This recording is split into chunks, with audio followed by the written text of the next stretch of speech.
તો આ તરફ મહેસાણાના ધરોઈ ડેમમાં 4300 ક્યુસેક પાણીની સતત આવક થઈ રહી છે। ઉપરવાસમાંથી પાણીની આવક થઈ રહી છે, જેના કારણે ધરોઈ ડેમ અત્યારે 75% જેટલો ભરાયેલો છે। ડેમની ભયજનક સપાટી 622 ફૂટ છે અને હાલ ડેમની જળ સપાટી 615.22 ફૂટે પહોંચી ચૂકી છે।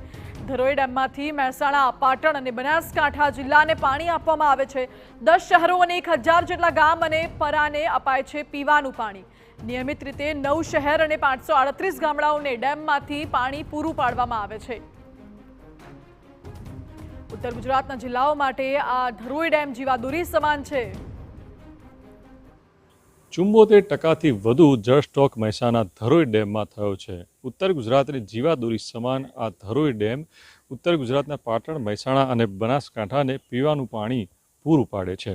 આપને જણાવી દઉં કે મહેસાણા આ ધરોઈ ડેમમાંથી ઉત્તર ગુજરાતના 10 મુખ્ય શહેરો અને 1007 ગામડાઓને પીવાનું પાણી પૂરું પાડવામાં આવે છે, જેમાંથી 9 શહેરો અને 538 ગામોને સમગ્ર વર્ષ દરમિયાન નિયમિત રીતે પીવાનું પાણી પૂરું પાડવામાં આવતું હોય છે। ત્યારે હાલમાં 74%થી વધુ સ્ટોક થવાથી કહી શકાય કે આગામી વર્ષ દરમિયાન ઉત્તર ગુજરાતને પીવાનું પાણી પૂરું પાડતું આ ડેમમાંથી જળ સ્ટોક એટલો સીમિત છે કે એક વર્ષ દરમિયાન પીવાનું પાણીની તકલીફ તો નહીં પડે। મહેસાણાથી મનીષ મિસ્ત્રી, TV9।